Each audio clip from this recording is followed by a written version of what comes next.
عمران اور فیاض دونوں ہی اس راداری کی طرف بے تحاشا لپکے تھے جدھر سے وہ دلخراش چیخ سنائی دی تھی۔ حال کا اندرونی کمرہ اونچی راداری میں گھستا تھا۔ جوزف بھی لپکتا ہوا ان کے قریب پہنچ گیا اور حال میں موجود سبھی لوگ اپنی اپنی جگہوں سے خوفزدہ ہو کر اٹھ کھڑے ہوئے تھے۔ عمران نے دروازہ کھولنے سے پہلے پلٹتے ہوئے تیزی سے کہا تھا، آپ میں سے کوئی حال سے باہر نہیں جائے گا، اور نواب صاحب آپ فوراً دروازہ بند کر لیجئے۔ اور یہ کہتے ہوئے عمران نے نہ صرف دروازہ کھول دیا بلکہ چھلانگ لگاتے ہوئے وہ بیچ راتاری میں کھڑا ادھر ادھر دیکھ رہا تھا۔ کیپٹن فیاض اور جوزف کے باہر نکلتے ہی راتاری کے دوسری طرف بنے ہوئے کمروں میں سے ایک کمرے کے سامنے ایک انسانی جسم کو تڑپتے اور اس کے آس پاس خون پھیلتے ہوئے دیکھا، لیکن عمران راہداری کا اس سرے کی طرف بھاگتا چلا گیا تھا جو حویلی کے صدر دروازے تک پہنچ کر ختم ہو جاتا تھا۔ کیپٹن فیاض اور جوزف بھی دوسرے ہی لمحے اس کے پیچھے بے تحاشا لپک رہے تھے۔ فیاض نے ریوالور نکال لیا تھا۔ عمران نے جیسے ہی چھلانگ اڑا کر راہداری میں قدم رکھا تھا، وہ ہڈیوں کا ڈھانچہ اسے دکھائی دیا جس کا رخ اسی طرف تھا جدھر وہ اس وقت دوڑ رہا تھا۔ فیاض اور جوزف کے باہری دروازے پر پہنچتے پہنچتے عمران ان کی نگاہوں سے اوجھل ہو چکا تھا، لیکن وہ لوگ یہ دیکھنے میں کامیاب ہو گئے تھے کہ کھلے ہوئے دروازے سے عمران نے ڈھانچے پر چھلانگ لگائی تھی، اور جیسے ہی وہ دونوں دروازے کے قریب پہنچے ان کے دوڑتے ہوئے قدموں کو بریک لگ گیا۔ راہداری میں جلتے ہوئے بلبوں کی روشنی کا عکس باہر بھی پہنچ رہا تھا، اور اس باہر بکھری ہوئی مدھم روشنی میں عمران اس آسیبی ڈھانچے کا لیے ہوئے نیچے آ گرا تھا۔ شاید عمران کے اس چھلانگ کا نتیجہ تھا جو اس نے دروازے پر پہنچ کر لگائی تھی۔ ڈھانچے نے اپنی جگہ سے اٹھنے میں بڑی پھرتی کا ثبوت دیا تھا، اور عمران بھی جواباً پیچھے نہیں رہا تھا۔ اب وہ چند ہی قدموں کے فاصلے پر ایک دوسرے پر نظریں جمائے ایک دوسرے پر حملہ کرنے کی طاق میں تھے۔ اچانک ڈھانچے نے اپنا ہاتھ گھما کر عمران کے چہرے کو زد پر لینے کی کوشش کی، لیکن عمران نے اسے جھکائے دے کر چند قدم پیچھے ہٹ جانا ہی پسند کیا تھا۔ پھر عمران نے بجلی کی سی تیز رفتاری سے اچھل کر اس پر چھلانگ ڈالے اور اس کے سینے پر لات مارنے کی کوشش کی تھی، لیکن ڈھانچے نے اس کا یہ وار خالی جانے دیا تھا اور عمران اس کی گرفت میں آتے مچ گیا تھا۔ اب عمران کی پشت دروازے کی طرف تھی اور ڈھانچہ دروازے کی جانب رخ کیے عمران کی طرف بڑھ رہا تھا۔ اس کے حلق سے گھبراہٹیں نکل رہی تھیں۔ تم اس خاندان کے افراد میں سے نہیں، ڈھانچے نے اپنے دونوں ہاتھ آگے بڑھاتے ہوئے خوفناک آواز میں کہا۔ بالکل نہیں، عمران پیچھے سے رکھتا ہوا بولا، اور میں نہیں چاہتا کہ اس خاندان کے ماہر کا کوئی شخص موت کا شکار بنے۔ آپ کا خیال بڑا نیک ہے۔ یہ کہتے ہوئے عمران نے اچھل کر پھر اس کے سینے پر ایک کک ماری تھی، لیکن ڈھانچہ نہ صرف نیچے جھک گیا تھا بلکہ اس مرتبہ اس نے عمران کی دونوں ٹانگیں پکڑ لی تھی۔ اپنے سر نیچے جاتے وقت ہی عمران نے محسوس کیا کہ جیسے اس ڈھانچے کی فولادی انگلیاں اس کی ہڈیوں میں پیوست ہوتی چلی جا رہی ہے، لیکن نیچے پہنچتے پہنچتے عمران نے اپنے دونوں ہاتھوں سے نہ صرف اس کی ٹانگیں تھام لی بلکہ اپنی ٹانگوں میں پوری قوت جمع کرتے ہوئے ایک بہت ہی زوردار جھٹکا دیا۔ اس کی یہ کارروائی انتہائی حیرت انگیز تھی۔ اس طرح ایک طرف تو اس نے ہاتھ جما کر ڈھانچے کے گھٹنوں کو پیچھے دھکیلا اور دوسری طرف اپنی ٹانگوں کو پوری قوت سے جھٹکا دیا۔ یہ دونوں عمل پلک جھپکتے ہی ایک ساتھ ہوئے تھے۔ نتیجے میں ڈھانچہ اپنا توازن قائم نہ رکھتے ہوئے منہ کے بل زمین پر گرا، لیکن عمران کو اپنے ساتھ لیے ہوئے۔ مگر دوسرے ہی لمحے عمران نے اپنا بقیہ آدھا جسم اس کی ٹانگوں کے خلا سے باہر نکال دیا۔ پھر اس سے پہلے کہ عمران دوبارہ اس پر حملہ کرے، ڈھانچہ پلٹ کر چت ہو گیا اور اس پر نظریں جمائے ہوئے اٹھنے کی کوشش کرنے لگا۔ عمران نے چاہا تھا کہ اس کے منہ پر ایک زوردار ٹھوکر رسید کرے، مگر پھر اپنی ٹانگ اس کی گرفت میں آ جانے کے اندیشہ سے وہ ایسا نہ کر سکا۔ اچانک ڈھانچے کی ایک ٹانگ تیزی سے چلی اور عمران کو اچھل کر نیچے گرنے پر مجبور ہونا پڑا۔ عمران کے گرتے ہی ڈھانچے نے اس پر چھلانگ اڑائی، لیکن عمران نے ہاتھ زمین پر ٹکا کر جو دو لتیاں اس کے سینے پر جھاڑی تھیں وہ اس کی پھرتی اور طاقت کی حیرت انگیز مثال تھی۔ ڈھانچہ پیچھے الٹتے الٹتے ضرور رہ گیا تھا، لیکن وہ لڑکھڑاتا ہوا کئی فٹ دور نکل گیا تھا۔ اس مختصر سے وقفہ میں عمران دوبارہ سنبھل کر کھڑا ہو گیا۔ ٹھیک اسی وقت فیاض نے ڈھانچہ پر فائر کر دیا، مگر فیاض خود اس فائر کے حشر سے واقف تھا۔ گولی مت چلا، عمران کی آواز ابھری۔ باس، کیا میں میدان میں اتر آؤں؟ ہاں، اب تمہیں اجازت ہے۔ جوزف دھاڑتا ہوا عمران کے قریب پہنچ گیا اور اب وہ بھی اسے تولنے والی نگاہوں سے دیکھ رہا تھا۔ فیاض البتہ دروازے کی دہلیز پر ہی جمع ہوا تھا اور راہداری کے پچھلے حصے پر بھی وہ برابر نظر ڈالتا جا رہا تھا۔ وہ اس طرف سے بھی احتیاطاً جو کرنا تھا۔ میں پھر آخری بار تمہیں موقع دیتا ہوں، ڈھانچے کی خوفناک آواز ابھری۔ میں تمہیں واپس تمہاری قبر میں دفنا دینے کا ارادہ رکھتا ہوں۔ تم چاہو تو اپنی آخری خواہش بتا دو۔ وہ پوری کر دی جائے گی۔ عمران کا لہجہ غضبناک تھا۔ تمہیں اپنے ساتھ قبر میں لے جانے سے پہلے میں جاننا چاہتا ہوں کہ تم کون ہو۔ اگر تمہاری یہی خواہش ہے تو میں تمہیں مایوس نہیں کروں گا۔ اس جکی کو لوگ عمران ابن الوقت کہتے ہیں۔ میں مقررہ ایام سے چند روز قبل ہی پیدا ہو گیا تھا۔ پھر ڈھانچے کے منہ سے عجیب و غریب خوفناک قسم کی گھراہٹ نکلنے لگی اور وہ آہستہ آہستہ آگے بڑھنے کی کوشش کرنے لگا۔ ہاں پیارے، عمران نے اس پر نظریں جماتے ہوئے جوزف کو مخاطب کیا جو اس کے پاس ہی کھڑا تھا۔ یہی وہ مریل پہلوان ہے جس نے تجھے اور تیرے قبیلے کو للکارا تھا۔ اب تجھے اس کی ہڈیوں کا سرما بنانا ہے تاکہ میں اسے آنکھوں میں لگا کر اپنی بینائی بڑھا سکوں۔ جوزف چندیائی ہوئی آنکھوں سے ڈانچے پر نظریں جمائے ہوا تھا اور پھر وہ اپنے حلق سے ایک دہشت انگیز چیخ بلند کر کے اس پر جھپٹا اور حیرت انگیز طور پر ڈانچے کی کمر کو اپنے گرفت میں لے کر نہ صرف اسے اونچا اٹھا لیا بلکہ ایک چکر لگا کر دور پھینک دیا۔ شاباش پیارے، میں نے اس کی دو ایک ہڈیاں ٹوٹنے کی آواز سنی ہے۔ عمران نے ہانک لگائی۔ ڈھانچہ اس مرتبہ کچھ حیرت زدہ سا تھا لیکن اس نے زمین سے اٹھنے میں دیر نہیں کی تھی۔ جوزف دوبارہ خونخوار نگاہوں سے دیکھتا ہوا اسی کی طرف بڑھ رہا تھا۔ جوزف کا دوسرا حملہ بھی نہایت خوفناک تھا، جیسے ایک ارنے بینچے نے اسے اپنے جسم سے پیس ڈالنے کی کوشش کی ہو، لیکن وہ دونوں ایک دوسرے سے ٹکراتے ہوئے صرف چند قدم کھسکے تھے۔ پھر جوزف کو اس نے شانوں سے پکڑ لیا تھا اور اس طرح جھٹکے دینے کی کوشش کی تھی کہ جوزف جسمانی توازن کھو دے، لیکن اسی لمحے جوزف کے منہ سے نکلے ایک خوفناک چیخ نے ڈانچے کی گرفت کچھ ڈھیلی کر دی اور جوزف فوراً ہی اس کی گرفت سے آزاد ہو کر چند قدم پیچھے سرک گیا۔ اس مرتبہ دونوں نے ایک ساتھ ایک دوسرے پر حملے کیے اور وہ بری طرح آپس میں گتھم گتھا ہو گئے۔ اب ان میں سے ہر ایک دوسرے پر داؤ آزمانے کی کوشش کر رہا تھا۔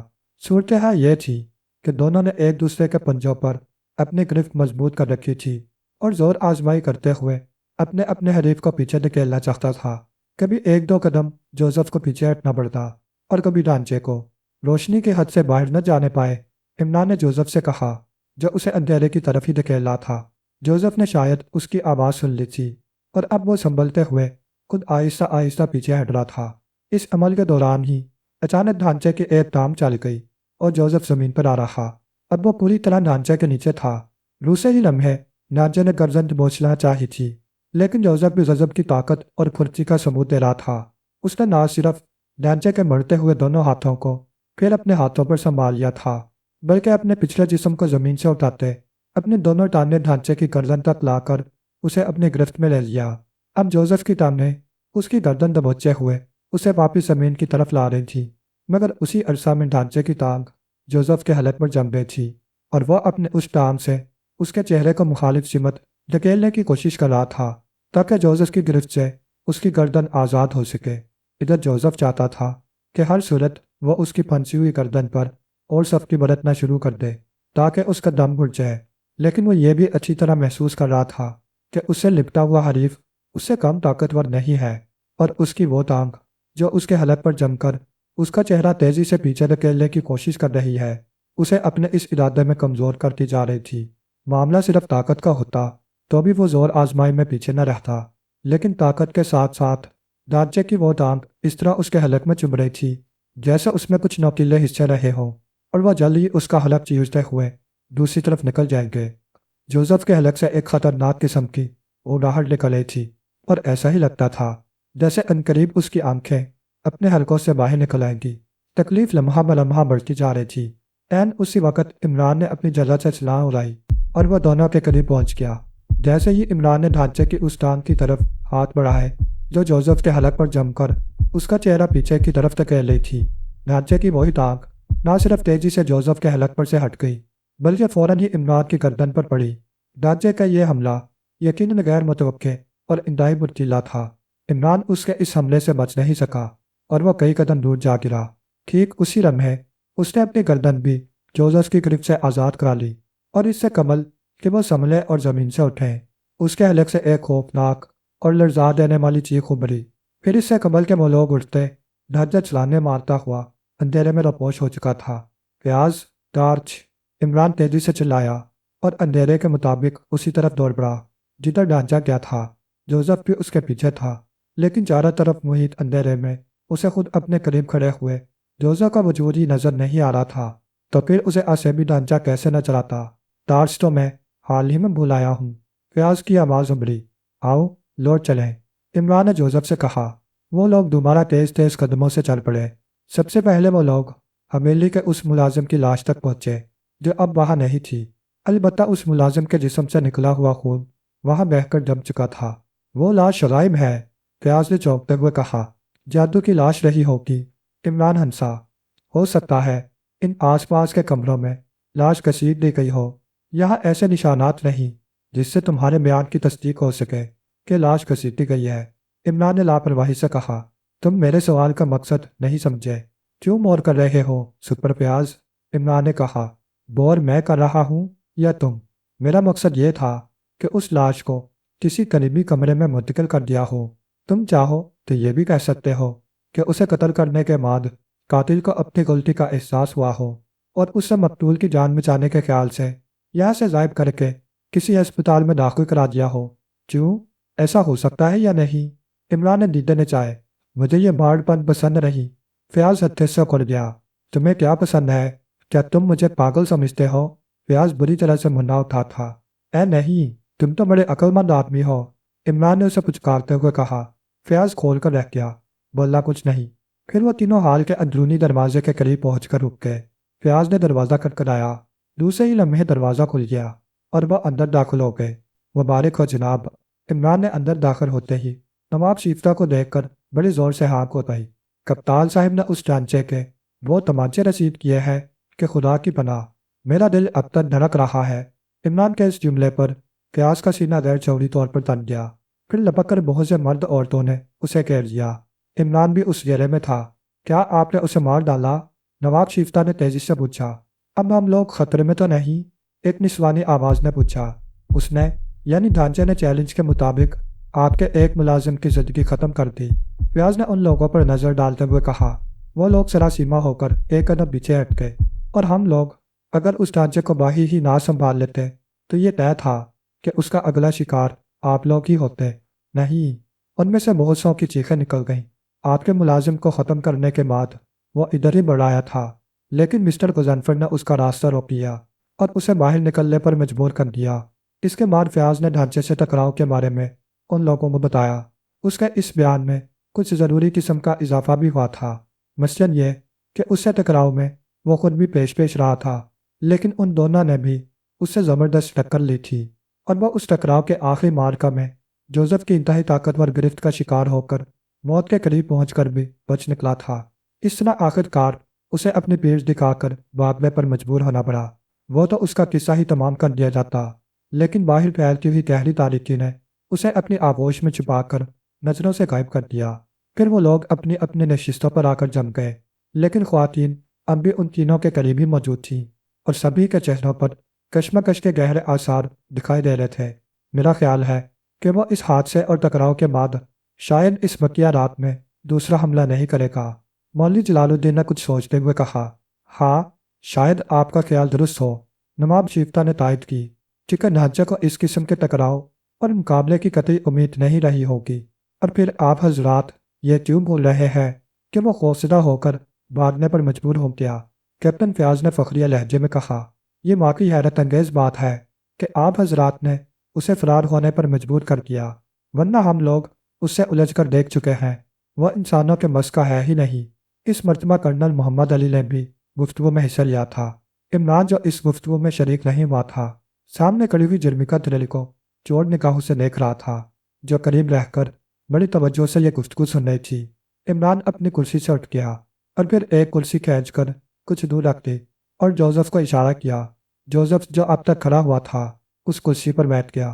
اس کے بعد عمران نے دوسروں کی نگاہیں بچا کر جمیکا تھریل کو اپنی طرف آنے کا اشارہ کیا۔ پہلے تو جمیکا تھریل نے اس کی اس حرکت کو عجیب و غریب نظروں سے دیکھا، پھر وہ اس کی طرف بڑھ آئی۔ عمران اسے ہال کے اس بیرونی دروازے کے قریب لے گیا جہاں پر ان لوگوں نے رین کوٹ اتارے تھے۔